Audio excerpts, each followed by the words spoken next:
bisa memotivasi siswa untuk mencapai goal tujuan dalam pembelajaran itu. Ya toh? Betul kan Pak Ali? Betul, betul Pak Yanto. Itu dalam kaitannya dengan menggunakan game. Sekarang ini, pada waktu dengan asumsi, pada waktu memahami, itu memaparkan atau menunjukkan bacaan-bacaan ya. Mungkin ada perubahan-perubahan, tapi kalau pendapat saya di simpulan itu masih tetap menjadi pendapat saya, jadi artinya masih relevan dengan sekarang. Tapi kalau yang dokumen resmi itu ada kemungkinan perubahan-perubahan ya. Jadi yang saya kutip itu dokumen resminya kan dokumen resmi yang lama ya, Iya. tahun 2020 Mm-mm. itu saya tulis ya masih berlakunya kurikulumnya itu 3 kurikulum itu yang berlaku Mm. itu. Jadi apa saya juga menulis tayangan itu hasil dari polling ya, survei survei expert judgment. Nggak tahu saya tulis enggak ya, tapi saya punya teman dekat ya yang Mm. sebagian besar itu guru besar Iya. yang saya anggap uh, sumber sumber informasi terkini lah dalam kaitannya dengan literasi. Mm. Salah satunya Pak Willy Renantia. Oh iya. Itu termasuk tayangan saya itu saya dasarkan dari polling itu. Iya. Kan saya komunikasinya dengan WA itu kan cair ya. Mm-mm. Cair itu saya tanya beberapa hal yang terkait dengan hubungan antara 4 keterampilan berbahasa itu dengan literacy. Mm-mm. Kemudian masing-masing menjawab spontan gitu. Mm-mm. Jadi bukan bukan melihat literatur ya. Mm-mm. Yang saya gali memang lebih banyak spontan, yang Mm-mm. terpikir gitu ya. Mm-mm. Saya juga lebih banyak mengandalkan waktu itu lebih banyak mengandalkan pada pikiran saya Mm-mm. yang berkembang, tidak melihat literatur. Jadi literatur saya yang saya tulis dalam tayangan itu kan hanya sedikit ya, Iya. ya sifatnya dokumen resmi, sehingga kemudian itu bisa diacu juga kan tayangan Mm-mm. saya itu Iya. kalau nanti misalnya menggali pikiran-pikiran saya Mm-mm. yang saya dasarkan pada polling survei 10 orang, 9 orang ya, salah satunya Pak Willy itu karena akrab ya sehingga cair. Iya. Cair itu artinya saya tanya hari jam ini beberapa menit kemudian udah Dijawab. dijawab. Iya. Ada Bu Utami, apa Pak Fuad lupa, mungkin juga ada Pak Fuad. Jadi Fuad Abdul Hamid ya, yang saya anggap memang apa sejawat lah dengan saya. Iya. Dan kemudian simpulannya itu, jadi simpulannya itu literacy is beyond the four language skills. Mm-mm. Nah, waktu itu masih belum saya ajukan juga yang namanya four language skills itu kan juga berkembang ya. Iya. Jadi ada representasi dan ada viewing gitu ya. Mm. Dan itu juga termasuk waktu itu belum saya masukkan. Mm. Jadi saya kemudian apa dalam pikiran saya waktu itu literacy dalam kaitannya kalau sekarang ini Mm. terkait dengan PISA Mm. ya tes-tes nasional itu kan Mm. banyak dipertanyakan ya mengenai Eh. misalnya yang sampai tahun 2024 dan mungkin 2025 itu berlaku adalah ANBK, Asesmen Nasional. Asesmen Nasional berbasis komputer yang sifatnya itu kalau pemerintah waktu itu, pemerintah sebelum sekarang ya, kementerian sebelum sekarang, kementerian Nadiem itu mengeklaim sebagai PISA laik ya, PISA laik. Tapi PISA laik itu dikritik orang karena ternyata skor PISA itu bertentangan dengan skor PISA laki itu. Jadi skor PISA laik itu dilaporkan cenderung naik, padahal skor PISA itu turun. Jadi kalau ada korelasi negatif itu harus ada yang tidak dipercaya gitu. Ya, betul. Sedangkan PISA itu kan instrumen internasional yang banyak negara ikut ya. Iya. Sedangkan PISA laik yang disebut sebagai asesmen nasional ANBK, AKM sebetulnya, asesmen kompetensi minimal. ANBK itu kan ada surveinya juga, survei tentang karakter lingkungan. Yang survei, yang tes PISA laik itu namanya AKM, asesmen kompetensi minimal. Saya pernah diundang oleh UPI ya waktu itu juga mengenai itu. Tulisan-tulisan saya di Kompas juga ada. Iya. Saya melihat yang sekarang ini pun tagihan pemerintah, tagihan kabinet, tagihan keberhasilan Kementerian Pendidikan Dasar dan Menengah itu juga salah satunya adalah skor PISA yang naik. Sehingga kemudian itu AKM itu memprediksi. Tapi skor PISA faktanya sampai dengan yang terakhir 2022 itu menurun. Salah satu skor PISA itu adalah reading literacy. Tapi sebenarnya ya lebih banyak reading karena reading literacy. Selain numeracy ada science juga ya. Iya, betul. Jadi kalau topik English literacy itu saya kira juga termasuk bagian dari yang terkait dengan skor PISA yang disebut dengan literacy ya. Literacy numeracy. Jadi ini sekali lagi istilah literacy itu kadang-kadang oleh orang yang beda-beda itu ditafsirkan beda-beda. Beda-beda, betul, Bro. Jadi misalnya kalau ada istilah digital literacy, ada kan sekarang itu muncul financial Literasi. ada finance literacy, ada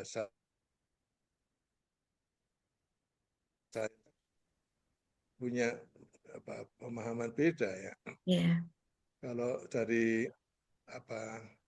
kajian saya dalam artian mencari pengecekan di kamus, di beberapa literatur itu kata literacy itu sebetulnya kalau dalam kamus itu knowledge about. Jadi bisa juga digital literacy itu knowledge about literacy digital materials atau apa ya. Misalnya science literacy itu knowledge about science. Knowledge about science gitu. Iya. Dan seterusnya itu. Padahal kalau menurut saya itu kenapa kemudian disebut dengan literacy, kenapa tidak knowledge, tidak disebut science knowledge atau science saja. Iya, Kenapa tidak disebut seperti dulu, iya. yang namanya digital knowledge atau kenapa tidak disebut misalnya financial materials atau finance dan seterusnya. Kenapa kok kemudian dimunculkan kata literacy? Kalau literatur saya belum menemukan dalam kaitannya dengan itu, tapi kalau pendapat saya itu karena di dalam digital literacy ada financial literacy itu andalannya adalah membaca. Betul. Andalannya adalah adalah bukan hanya membaca sebenarnya, kompetensi dalam berkomunikasi Hmm. dengan 4 keterampilan berbahasa atau tambah lagi 2 tadi, Mm-mm. viewing dengan representing. Iya. Prof? Viewing, Hmm. saya juga baru apa di beberapa tempat ya di beberapa negara kalau tidak salah Mm-mm. memasukkan, tapi di Indonesia belum populer ya, viewing dengan representing itu Representing. masih menjadi wacana. Itu kan sebetulnya dalam kaitannya dengan apa, producing dengan receiving Hmm. information from multiliteracies atau multimodalities. Mm-mm. Viewing itu kalau biasa diterjemahkan dalam bahasa Indonesia kan memirsa, Hmm. memirsa itu lebih banyak reseptif ya. Mm-mm. Sedangkan kalau representing itu setelah saya telusur itu produktifnya memirsa gitu. Kalau memirsa kan Hmm. menyerap informasi melalui berbagai modus komunikasi. Hmm. Sedangkan kalau representing tampaknya itu sifatnya itu menyampaikan Hmm. informasi melalui berbagai modus, tidak hanya dalam bentuk bahasa, Mm-mm. tapi bentuk informasi itu ya, apa namanya, infografik apa namanya itu, Mm-mm. melalui gambar, melalui simbol-simbol, Mm-mm. melalui tayangan-tayangan, meme segala macam itu Mm-mm. menciptakan itu untuk komunikasi itu tampaknya yang masuk representing. Tapi di Indonesia belum terlalu banyak Gunakan. ditekuni secara Hmm. resmi ya. Jadi dalam kaitannya dengan disertasi Mbak Sari, Mbak Astuti itu Hmm. definisi penting sekali. Iya. Glosarium ya dalam artian karena kalau tidak dibatasi definisinya dengan pengertian yang tidak kemana-mana itu bisa orang merespon itu karena menganggap maknanya beda dengan yang Mm-mm. Mm-mm. dipersepsi. Jadi saya masih belum belum berani misalnya menantang orang yang menyebut literacy. What do you mean by literacy? Itu karena saya anggap masih saya biarkan saja dalam bentuk misalnya menyerap dalam konteks saja. Iya. Tampaknya itu. Sehingga kemudian simpulan saya, apa saran saya itu sebetulnya istilahnya itu literacy across the curriculum. Hmm. Jadi seolah-olah kalau toh ada istilah content based Hmm. language learning, ya, ada Hmm. istilah itu, maka istilah yang literacy across the curriculum itu bisa saja reading across the curriculum, apa Hmm. namanya, reading literacy across the curriculum, apa Hmm. namanya. Jadi literacy across the curriculum itu paling tidak yang dititip itu reading, Hmm. tapi itu konteks yang lebih tepat adalah dalam bahasa Indonesia. Mm-mm. Sedangkan kalau English literacy across the curriculum itu kalau Mm-mm. kalau bilingual ya. Mm-mm. Iya. Jadi kalau bilingual baru. Jadi misalnya dulu pernah ada sekolah apa rintisan Internasional. nasional, Internasional. internasional. International Itu school. baru tepat ada istilah English literacy across the curriculum. Hmm. Jadi kontennya ya, tapi bahasanya juga ya. Hmm. Yang juga banyak dibahas dalam topik-topik tentang MI ya, MI Mm-mm. English as a medium of Medium instruction juga instruction. sekarang juga bukan, tapi ini beda ya, translanguaging itu beda. Mm-mm. Begitu, jadi uh, kalau pertanyaan tentang English language literacy dalam Mm-mm. kaitannya dengan mata pelajaran bahasa Inggris Mm-mm. itu yang masih sangat menghambat cita-cita yang tadi saya sebut English literacy across the curriculum atau bahkan yang diajar bukan hanya language skill saja. Ini saya agak ngampet batuk saya ya, Nggih. tersendat-sendat. Tapi saya kalau itu ditanya tentang bagaimana cita-cita yang saya sebut tadi itu, bahwa mengajar bahasa Inggris itu harusnya sekarang sudah tidak lagi hanya pada the four language skills, tapi sudah harus pada English literacy, ya, dalam Nggih. artian bagaimana kemampuan 4 keterampilan berbahasa itu, kompetensi 4 keterampilan berbahasa itu betul-betul bisa mewarnai kualitas hidupnya lebih baik, gitu ya. Kualitas hidup nyata ya, kehidupan nyata aja. Kalau dibandingkan misalnya dua sosok orang, yang satu tidak punya, not English, not literally functionally literally English in English ya, literal English, literacy English literacy itu tidak dimiliki, dengan yang dimiliki itu kualitas hidupnya beda gitu. Jadi misalnya kalau kualitas hidupnya beda itu, setiap kali ada masalah, dia sudah bisa mandiri dengan mencari informasi, setiap kali ada isu-isu yang baru, dia sudah bisa merespon, dibanding dengan orang yang tidak punya English literacy. Betul. Itu dia ketinggalan, selalu tidak mengikuti perkembangan dan tidak tercermin dari kualitas hidupnya. Nggih. Ya, Ya.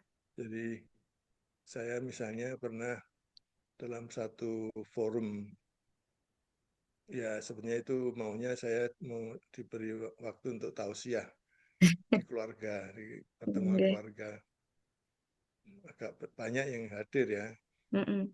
Saya nyoba-nyoba iseng-iseng karena biar bervariasi, itu menantang audiens untuk menjawab pertanyaan saya yang jawabannya itu ada kaitannya dengan agama, Nggih.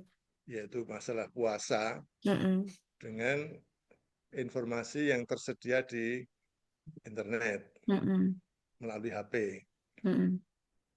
Ya itu, ya ternyata anak-anak muda itu, ya menurut saya, tapi masalahnya kan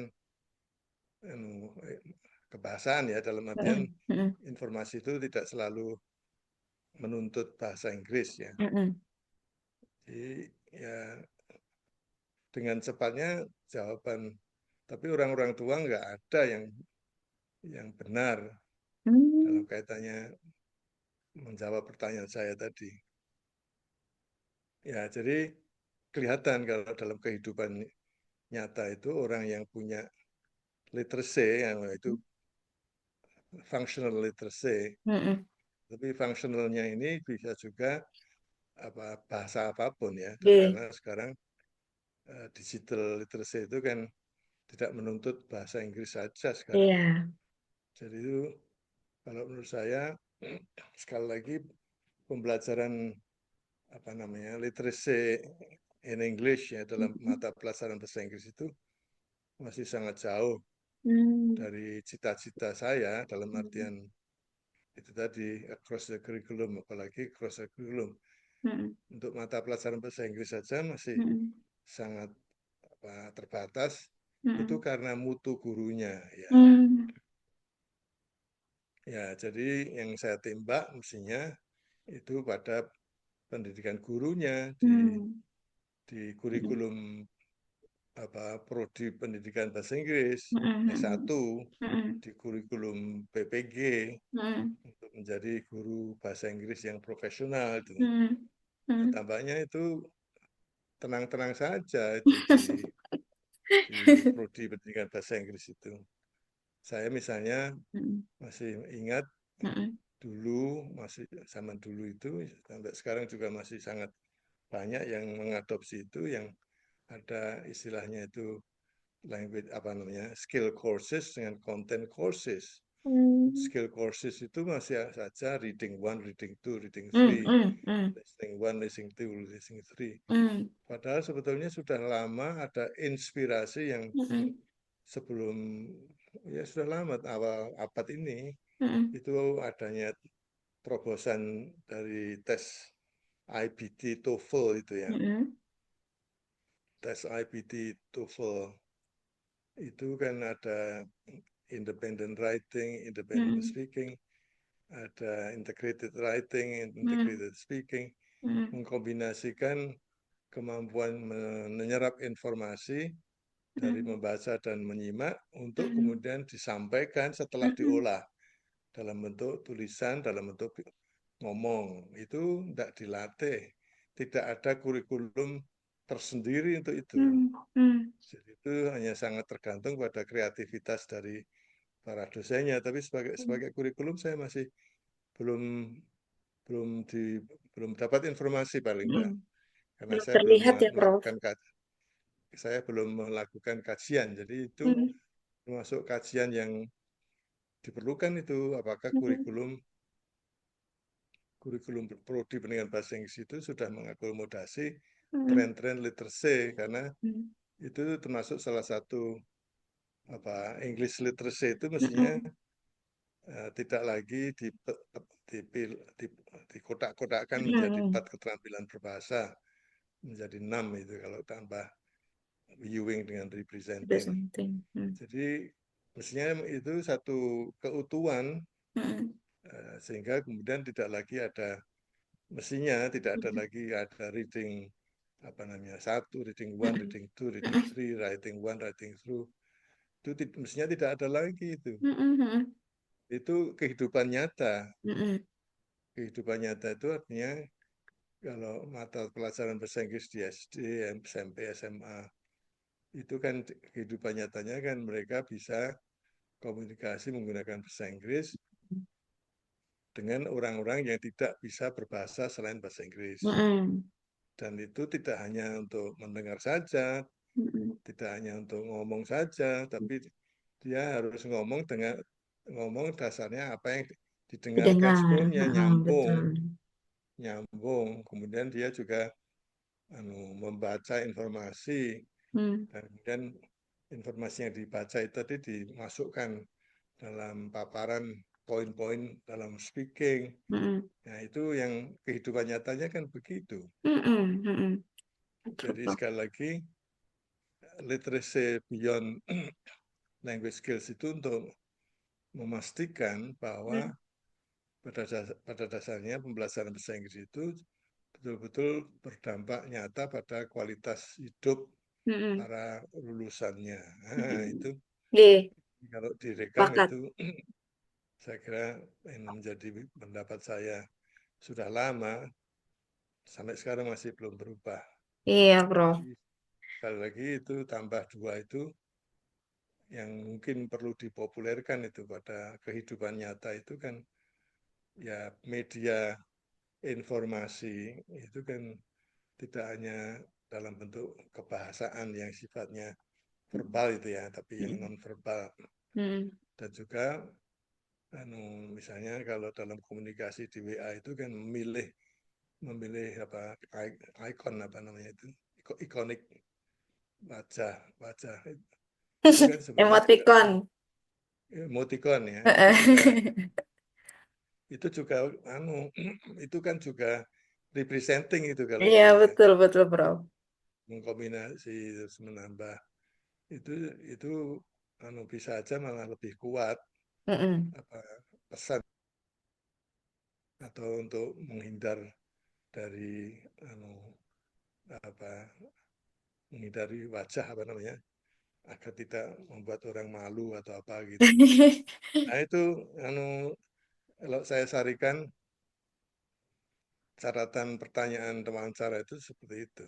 Iya, Oke, silakan kalau iya. ada yang ini tarafnya sudah menulis Dereng, ya Prof. Pak. Baru begini, Prof. Punten. Ah, Ini saya juga orang Jawa Timur, Prof. Ali. Saya dari Madiun, Prof. Iya. Jadi saya masih semester 2. Ini alhamdulillah tadi saya menyimak betul-betul. Ini sudah menjawab hampir sebagian besar ya, Prof, ya, dari pertanyaan yang saya sampaikan kemarin. Jadi matur nuwun sangat, ini sudah sangat membantu. Untuk posisi saya sekarang, saya masih semester 2, Prof. Nah, namun memang dari semester pertama kemarin itu sudah diminta untuk menulis proposal untuk disertasi begitu. Nah, memang akar pertamanya kan di reading juga, Prof, saya. Jadi critical reading. Begitu. Nah, dihubungkan dengan computer assisted language learning. Nah, ini ada kaitannya kuat juga dengan literasi begitu. Nah, untuk keperluan yang dengan Prof. Ali ini ada di mata kuliah language policy. Nah, ini sedang mempertimbangkan kalau misalnya topik ini diangkat jadi disertasi, insya Allah. Ah, Prof, ini izin bertanya, ini kan sebenarnya sudah sangat lengkap ya, Prof, jawaban Prof. Ali gitu.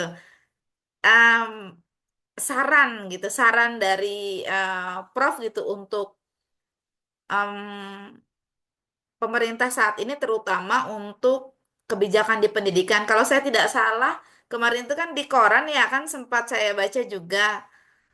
Saya juga sudah kirim ke Prof yang ada kebijakan insya Allah tanggal tahun 2027 ya Prof ya. Itu akan mata pelajaran bahasa Inggris itu akan dimulai dari SD jadi mata pelajaran wajib begitu kan ya.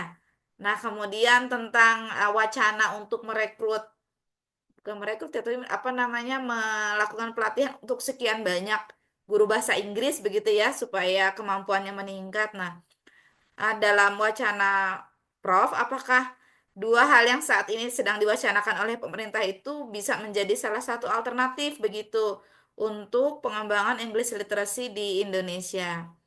Nah, kemudian ya itu dulu Prof, nanti ada lagi menyusul insya Allah. Oh, maaf Prof, masih di mute. Itu tidak terdengar suaranya. Oke Saya oke. mute kalau pas batuk ya. Nggih, sampun sudah terdengar. Jadi apa? Saya juga punya tayangan itu sebenarnya Hmm, tentang eh, status pelajaran mata pelajaran bahasa Inggris wajib di SD. mm-mm. Saya punya tayangan, jadi nanti Saya cek. tayangan saya itu saya sajikan di parallel session kalau yang 2020 terus itu saya sebagai keynote speaker ya, Hmm, di UM itu. Tapi kalau kalau yang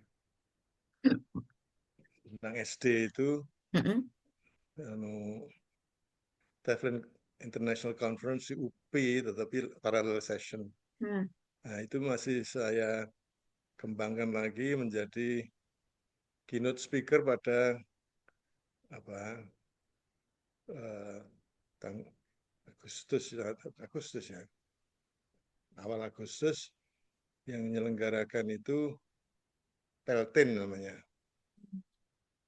Primary English hmm, kalau tidak salah, anu, pokoknya bahasa Inggris itu SD, hmm, Bu Bu kok bisa aku lupa ya, dari UP anunya itu ketuanya, hmm. Bu Ika, Oh, Bu Ika yang di lembaga bahasanya bukan Prof? ya ya Bu Ika itu yang minta saya Iya, iya. untuk jadi sedang saya pikirkan untuk mengembangkan tayangan itu. Hmm, Yang pertama eh, apa namanya, isi dari tayangan saya waktu di UPI itu menyebutkan bahwa dasar adanya keputusan menteri itu sebetulnya tidak kuat dalam kaitannya dengan hmm, kesiapan sekolah-sekolah SD, dan termasuk itu berarti nanti ibtidaiyah untuk menyelenggarakan pembelajaran bahasa Inggris, mata pelajaran bahasa Inggris sebagai mata pelajaran wajib mulai dengan kelas 3. Mm. Itu belum siap. Ya, kalau menurut Mm. saya itu belum siap. Jadi ada dua hal yang sifatnya positif dan negatif. Mm. Status belum siapnya itu. Mm. Kalau positifnya itu kalau tidak diwajibkan itu tidak membuat sekolah siap, Mm. Mm. tidak memaksa sekolah siap. Padahal dari segi teori empiris tidak bisa dibantah lagi bahwa Mm. belajar bahasa sejak dini itu lebih baik Mm. daripada belajar setelah lewat batas-batas usia dini. Mm. Mm. Itu jadi artinya kalau dari penelitian-penelitian yang terekam, terdokumentasi dalam bentuk literatur, artikel, teori itu Mm. jelas itu. Kalau sebelum Mm. milih lebih awal lebih bagus. Yeah. Ya itu positifnya ya. Mm. Jadi Mm. saya kemudian karena tidak ingin ngritisi yang sifatnya negatif, saya Mm. memilih yang positif itu. Mm. Jadi tidak siap, tetapi kapan siapnya kalau tidak diharuskan. Yeah. Negatifnya sebetulnya ini juga yang harus diperhatikan oleh Mm. pemerintah, oleh Mm. sekolah, Mm. yaitu jangan sampai kemudian dipaksakan padahal belum siap, Mm. sehingga kemudian itu bisa punya dampak negatif terhadap pembelajaran bahasa Inggris Mm. di SD. Jadi misalnya anak-anak SD terbiasa dengan pembelajaran bahasa Inggris yang sifatnya itu Mm. bukan hafalan ya, rumus, Mm. ketentuan-ketentuan, grammar segala macam. Mm. Padahal kan harusnya itu exposure, Mm. immersion. Jadi jangan sampai kemudian itu masuk seperti mengajar di SMP atau di SMA, padahal Mm. juga di SMP, di SMA pun sebenarnya juga tidak tepat kalau lebih banyak menjelaskan ketentuan-ketentuan grammar. Mm. Padahal ini perlu pelatihan. Mm. Yang namanya pendidikan guru di prodi S1 saja tidak selama ini kan belum siap semua. Yeah. Menghasilkan guru bahasa Inggris yang bisa lebih memfokuskan pada exposure. Mm. Mm. Mm. Jadi dampak negatifnya itu yang harus dijaga juga. Mm. Nah, bisa saja dipaksakan. Mm. Oleh karena itu, ya ini uh, ya artinya milih yang positif tadi dengan mengurangi yang negatif. Sehingga Mm. kalau kemudian ternyata belum siap, Mm. artinya pembelajaran bahasa Inggris yang menuntut adanya guru yang tahu tentang bagaimana mengajarkan bahasa Inggris untuk Mm. anak usia awal dini, bukan dini ya, Mm. anak usia yang for young learners Mm. itu tidak boleh dipaksakan, jadi Mm. ditoleransi, tidak harus kemudian tahun ajaran 2027-2028 harus mulai Mm. ditoleransi, karena kalau Mm. tidak ditoleransi itu bisa saja mencelakakan Mm. dampak pembelajaran bahasa Inggris Yeah. yang pada waktu di SMP masuk misalnya Mm. bahasa katakanlah kurikulumnya bagus, kemudian guru-gurunya bagus, tapi juga karena persepsi lulusan SD yang sudah tidak bagus Mm. terhadap pembelajaran bahasa Inggris itu bisa saja mempengaruhi secara negatif. Mm. Jadi, tapi kalau dari segi regulasi, saya kan sekarang ini kan seperti orang dalam ya, Mm. karena menterinya teman saya. Ya sebenarnya tidak hanya saya sendiri, tapi karena saya sekarang menjadi orang dalam itu dengan pimpinannya di Kementerian Pendidikan Dasar dan Menengah itu ya kenal baik, mereka juga Mm. tahu tentang saya, Mm. bahwa saya juga akrab dengan menterinya, bisa Hmm. berkomunikasi langsung, bisa Hmm. memberi masukan langsung, itu Nggih. mereka juga melihat saya lah gitu, Mm-mm. sehingga kemudian saya juga bisa mempengaruhi Ya. dengan misalnya pusat kurikulum dan pembelajaran, orang-orang yang Mm-mm. tokoh-tokohnya di situ, Mm-mm. saya bisa tanya, saya bisa Mm-mm. memberikan masukan, Mm-mm. saya juga berpendapat, tidak nyuruh dalam artian instruksi, tapi berpendapat karena mereka menganggap saya sebagai pakar lah dalam tanda Mm-mm. petik. Saya mempengaruhinya begini, Mm-mm. tolong kalau tidak ada masalah, ketentuan tentang pembelajaran bahasa Inggris mulai dengan mata pelajaran bahasa Inggris mulai dengan SD Mm-mm. kelas 3 itu tidak usah diganggu gitu, artinya tidak perlu diubah begitu saja. Hmm. Saya mengatakan sebetulnya nggak siap, tapi kapan lagi kalau tidak diwajibkan. Jadi Mm-mm. kata-kata saya yang barusan saya sampaikan itu Mm-mm. saya sampaikan pada orang yang ngawal dalam tanda petik ya, dalam Oke. artian secara operasional itu ngawal permen. Hmm. Dan itu peraturan menteri ya, yang nanti akan ada peraturan menteri baru yang mengganti permen yang diluncurkan tahun 2024 tentang kurikulum Hmm. merdeka. Mm-mm. Itu kan masuknya ke kurikulum permen tentang kurikulum merdeka ya tahun Mm-mm. Mm-mm. 2024. Dan itu sekarang sedang disesuaikan dengan perkembangan kebijakan sekarang. Iya. Saya titip seperti itu. Jadi titip seperti itu artinya eh, apa namanya? Saya bisa nagih ya dalam artian Mm-mm. kalau kemudian nanti saya bisa punya akses terhadap info tentang itu, saya bisa nagih Mm-mm. khusus tentang SD. Jadi bu, jadi saya bisik begitu tuh bukan kepada kepala puskurujarnya, tapi kepada orang-orang yang diandalkan Mm. yang lebih. Jadi paling tidak mereka bisa mengatakan ini pendapat Pak Ali Saukah kok gitu. Misalnya gitu. Nggih. Eh, saya juga akrab dengan kepala badan ya, Mm. badan yang dulu Balitbang sekarang Beskap itu.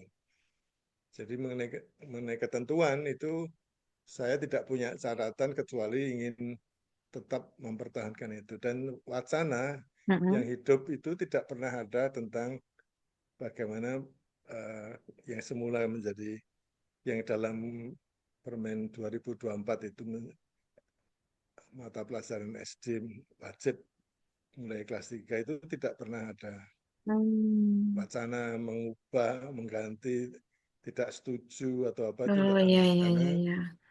suasananya di kementerian itu tidak ada suasana mata pelajaran. Hmm. Jadi suasananya itu suasana yang sifatnya umum, berlaku Mm.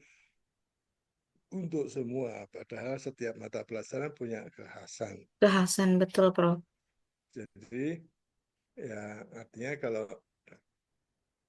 di kementerian misalnya katakanlah ada urusan tentang mata pelajaran itu ya disebut siapa-siapanya, tapi untuk bahasa Inggris saya sudah dikenal dalam tanda petik bahwa saya itu termasuk yang mengingatkan kekhasan dari mata pelajaran bahasa Inggris. Hmm.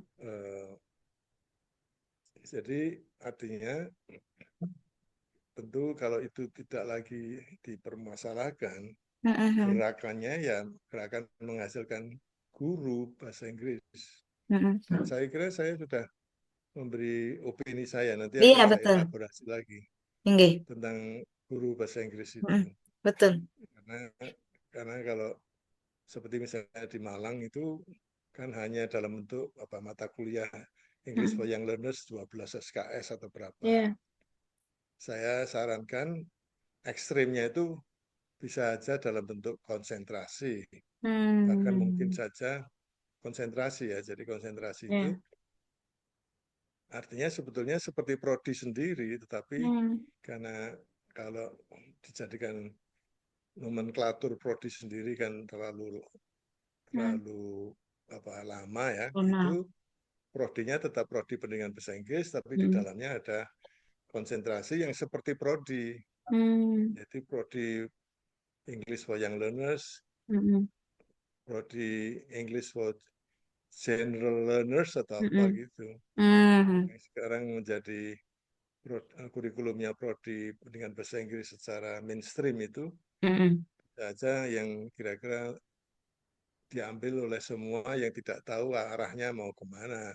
Tapi Hmm. prodi konsentrasi English for Young Learners yang seperti prodi English for Young Learners itu Hmm. kalau kemudian sudah ada memang yang didesain untuk menjadi guru bahasa Inggris di SD.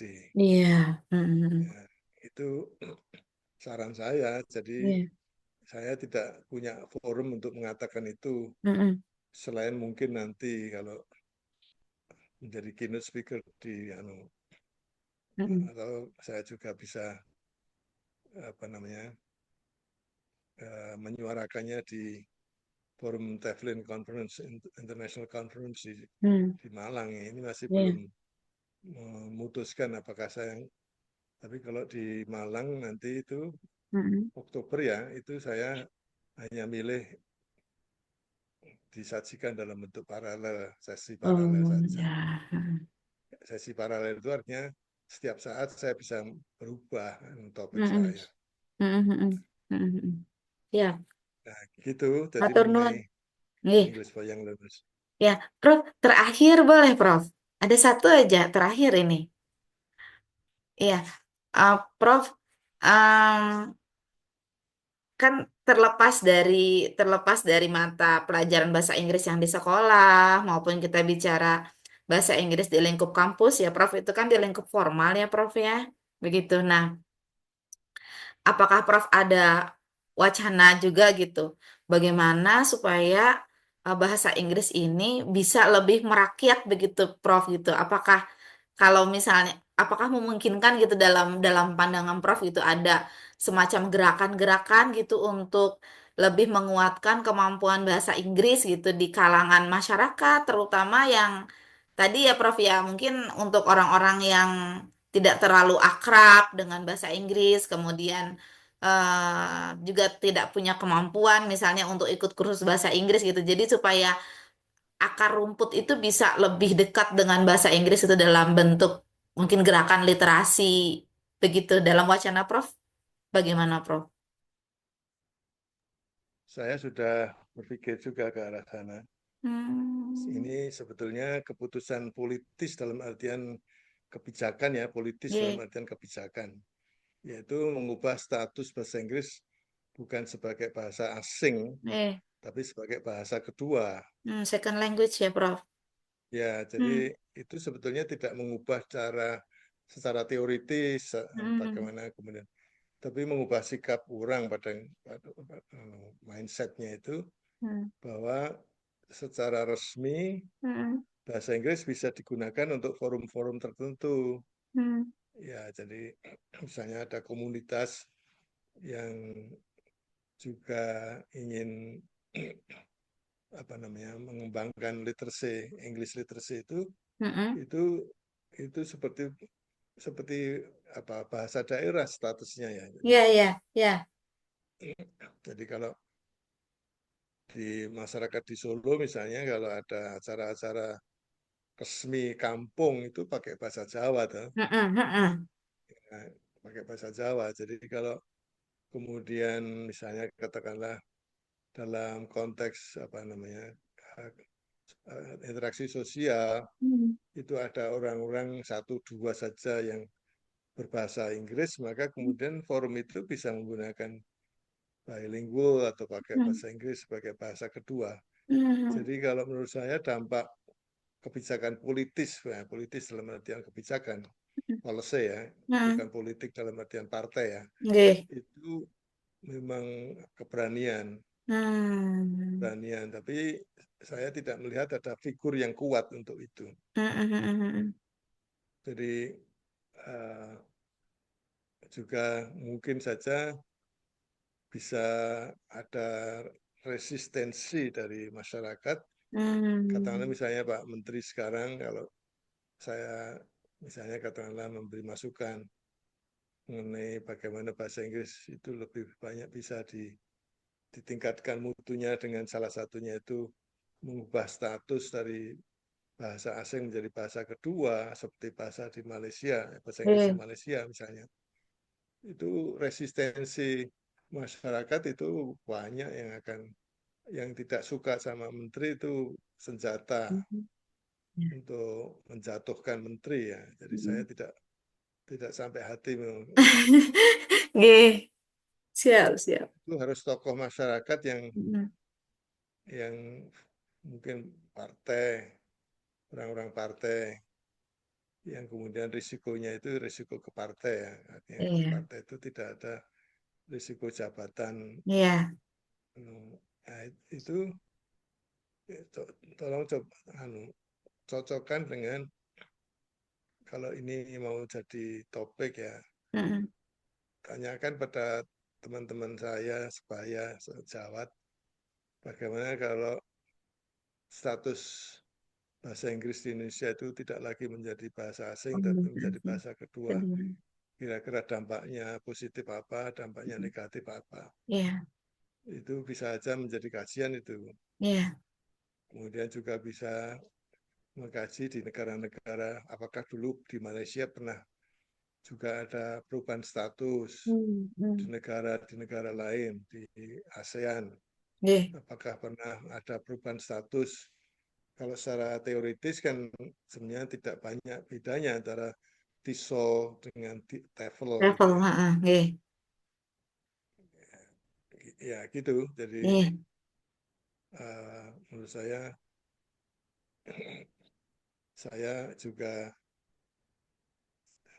kepikiran saja, kepikiran saja karena saya tidak ingin kemudian itu di, diadopsi oleh bentuk kebijakan dan kemudian ternyata mengalir dengan banyak risiko Nggih. negatifnya. Siap, siap. Karena kenasionalan itu Mhm. masih sangat kental ya, Mhm. NKRI. Sebetulnya kalau dalam kaitannya dengan kebijakan menteri yang baru, Mhm. dengan adanya pembelajaran mendalam atau deep learning itu sebenarnya dari 8 dimensi profil lulusan itu ada kewargaan ya, bukan lagi Mhm. kewarganegaraan. Nggih.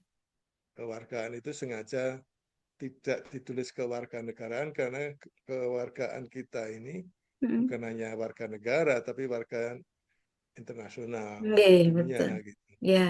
Nah, sebagai warga dunia itu bisa saja ada bahasa apa apa namanya, lingua franca ya, Iya, English as a lingua franca, betul. hingga kemudian itu posisi menjadi bahasa kedua. Mhm. Dan bahasa kedua itu tidak berarti nanti yang lain ketiga, keempat gitu ya. Mhm. Nggih. Bahasa kedua itu definisinya orang mungkin perlu dijelaskan. Bahasa kedua itu bukan artinya urutan, tetapi Mhm. status. Mhm. Statusnya tidak lagi sebagai bahasa asing. Jadi kalau dalam kaitannya dengan bahasa asing kan, bahasa Inggris juga bahasa asing, kemudian ada bahasa asing lainnya. Nggih, betul. Tapi juga bahasa kedua dan ada juga bahasa kedua lainnya mestinya. Mhm. Mhm. Kalau nanti misalnya Mandarin itu menguntungkan dalam Mhm. kaitannya dengan kewargaan, Mhm. mungkin Mandarin bisa juga menjadi bahasa kedua, tapi itu Mhm. agak lebih sensitif daripada kalau bahasa Inggris Bahasa menjadi Inggris. bahasa kedua. Iya. Jadi itu topik untuk mata kuliah paling tidak itu bisa dijadikan topik yang menarik itu mengenai Iya, iya benar. status tadi. By the way itu dosen-dosen mata kuliah Bu Astuti, Nggih. Mbak Astuti itu siapa saja? Untuk Yang semester saat ini, yang profesor tuh ada Profesor Fuad, kemudian ada Prof. Emi, Prof. Baharudin Mustafa, Prof. BM ya kita mengenalnya. Ah, ah. Ya, Kemudian yang language policy tadi siapa Prof yang Fuad. dosennya? Oke. Nah, Prof Fuad Abdul Hamid dengan Dokter Yanti, Prof. Oke. Oke, Dokter Yanti yang merekomendasikan Prof Ali gitu. Jadi Oh, dari beliau saya mendapatkan nomor telepon. kenapa kenapa Bu Yanti rekomendasi nama saya? Karena kepakarannya, Prof.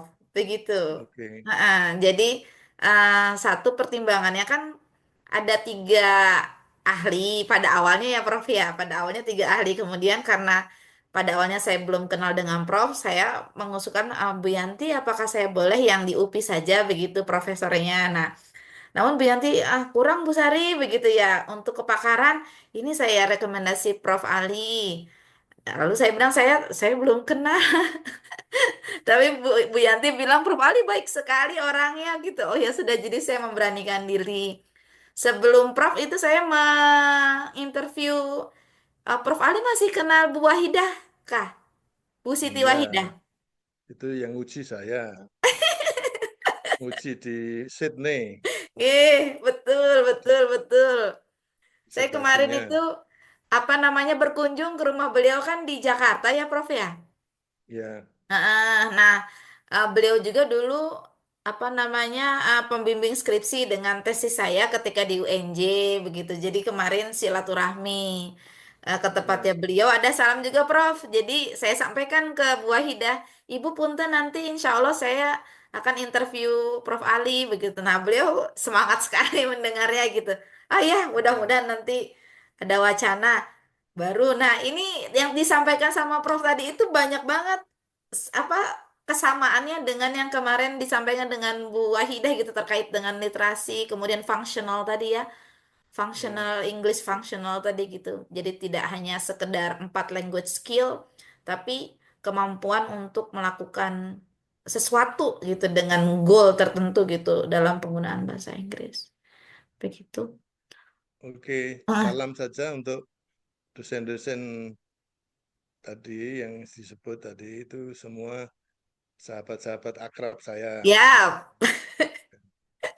Prof Ali, Ya, kalau saya tidak salah nanti akan ke Bandung juga ya, Prof ya? yang Ada pelatihan yang deep learning itu kemarin saya dapat flyernya sama oh Bu Emi sama saya Prof Emi. paling Nggih. paling pakai daring saya. Oh, daring juga. Ya, Mudah-mudahan kan sehat-sehat. itu seluruh Indonesia ya. Mm-mm, mm-mm, mm-mm. Ya, daring saya. Jadi biar tidak membebani anggarannya Traveling. Itu berarti kan perjalanannya kan harus dibayar oleh Traveling. Nggih, Daring, nggih, nggih. daring. Ya mudah-mudahan nanti insya Allah ada rezeki saya bisa tatap muka langsung ke Solo ya Prof ya. Silaturahmi Ya, dengan silakan. Oke. Ini Ya, sudah jam 6.25 matur nuwun oke. sangat Prof. Ini sudah sangat Ya, enrichment ya hari ini begitu. Sehat-sehat, semoga Allah mudahkan urusannya Prof. Ini saya stop recording amin. dulu Prof. Amin, amin.